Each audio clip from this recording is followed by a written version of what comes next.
Hello everyone, we are the students of Nova Escola Tanawan who created a system entitled Nova Escola Tanawan's Computer Assisted Instruction System for Programming Languages.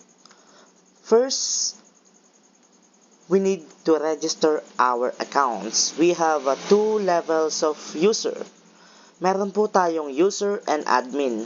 Yung user, sila po yung magiging user ng ating system. Samantala yung admin, sila po yung mga user na magmamanage ng ating system. First, we need to register it. Kailangan po natin ng info such as first name. I'm going to say Mac. Then for our last name, we have Fabregas. Then for our mobile phone,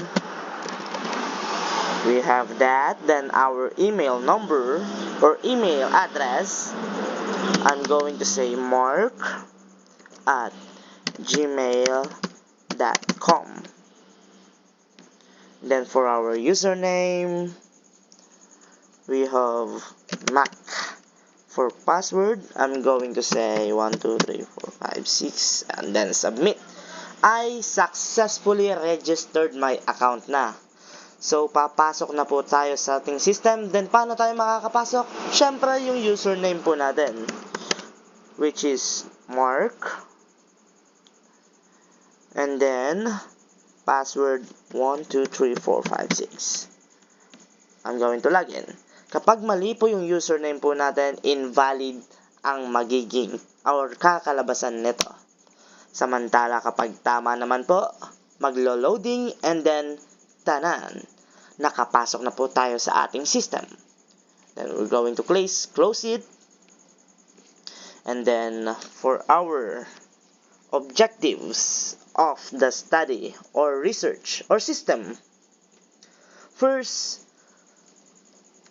ang kailangan po natin ay to develop a computer-assisted instruction system for programming languages such as HTML or CSS, JavaScript, and PHP. First, nakagawa po tayo or nakadevelop po tayo ng instruction system na merong HTML and CSS. Meron po siyang 114 items, then overall 41.45% ng kabuuang items. Meron din po tayong JavaScript na may 110 items with 40% of it. And lastly, meron po tayong PHP with 51% or 51 items with 18.55% ng overall na items ng ating tutorials or ng items ng buong system. And then next, to develop a learning framework that will aid students through the use of tutorials. Meron po tayong tutorials dito na kung saan makikita po natin ang difference ng bawat isa. Then I'm going to open one of it. Lalabas ang tutorial, lalabas ang example, at yun, ganun lamang po kadali ito. Napakadali lamang. Samantala sa ating pangatlo, to make a exercise with various levels of expertise. Yan, same as tutorials, kailangan lang po i-view sa option. And then, how about sa expertise po natin? Meron po tayong advanced beginner. Para sa mga beginner po talaga natin dyan, we have competent for our next level. And then we have proficient for our third.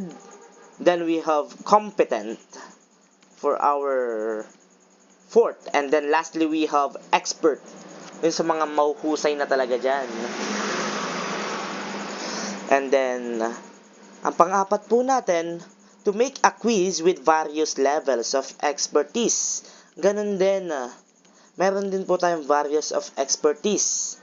Pero dito, kailangan po natin munang to make a quiz. Okay, kapag nag-take tayo ng quiz, meron po siyang time limit, which is 1 minute. If I'm going to start my quiz, what HTML tag makes a link? A tag. I'm going to answer A tag. Then, what HTML tag makes a new line? I'm going to answer D. Kapag sinubmit ko na ito, ang lalabas sa ating report ay number of items 10, number of takes 1, and then points 100%. Automatically po, dalawa po yun, pasado na. Then for our option, sinabi nga po dito, pasado na nga po tayo. And then, that is our fifth objective, to post an analytic and reports about the outcome of the user's activities. Okay, for the outcomes of user activities, ito po, lalabas po yung quiz status po natin, kung pasado ba tayo, kung ilang beses tayo pumasa or ilang beses tayo bumagsak. Meron tayong skills level, excuse me, ito, 100%, novice, competent, expert, advanced, beginner, and proficient. And we have number of take per program. Yan, lalabas po dito kung ilang beses nating tinake yung program. Okay? Then, last objective po natin is to grant a certificate in order to motivate students to learn. Kapag po natapos na natin yung quizzes, magbibigay po tayo ng certificate sa kanila. Yan. Meron po tayong gold medal if 80% by taking this at one take only. Kapag isang take lamang, nasagutan na nilang lahat, pasado na lahat, then bibigay namin yung gold medal. Samantala kapag third or pangatlong try na, bibigyan po natin sila ng certificate with a bronze medal. Samantala kapag dalawang beses kayo nag-try, bibigyan namin kayo ng silver medal. Then certificate of appreciation. And lastly, kapag hindi naman natin nagawa or na-failed natin sa 3 tries ang quizzes, meron pa rin naman po tayong appreciation, certificate of appreciation dahil natapos nyo po yung module. And then, that is the user system, or yung lalabas sa user. Paano naman kapag sa admin, and then I'm going to log out in, meron tayong admin name, then password, I'm going to use my admin account, I'm going to log in. Okay, for our tutorials, we have HTML, CSS, same lang ng user. Pero dito, kaya natin mag-manage ng system. We can add new items, then add new question, choices, answer, and kung ilang points ang kaya nating ibigay or gusto nating ibigay. Kapag sinubmit ko to,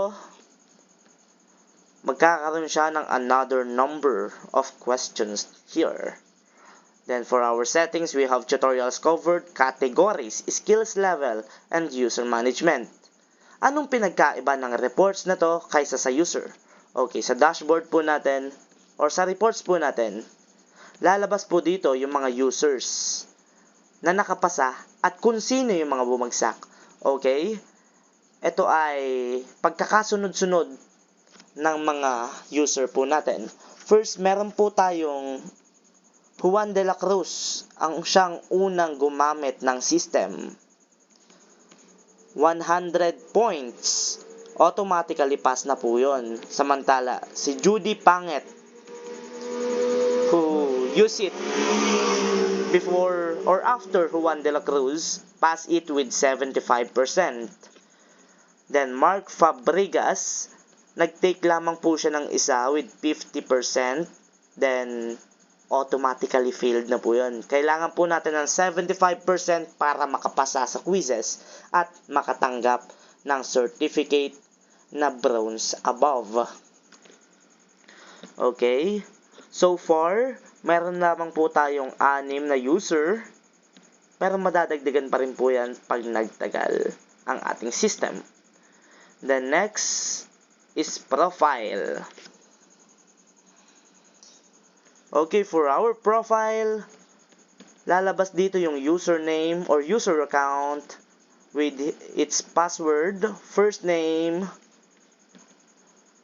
middle name, last name, at yung mobile number na nilakda natin kanina kasama ng email address. Kapag sinambit natin yan, masisave successfully. Kapag gusto natin baguhin, kaya naman natin mabago yan sa pamamagitan nito. Samantala, ang ating date, meron po tayong date dito. Ayan.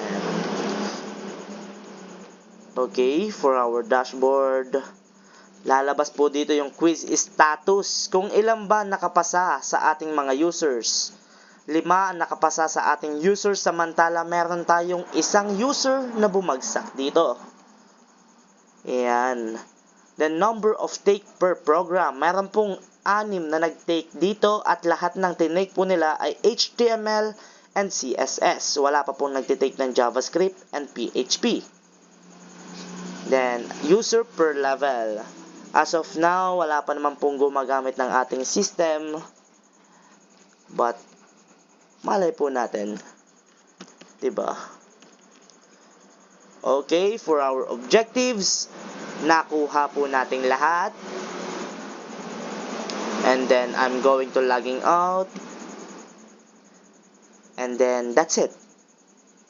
That's our Nova Schola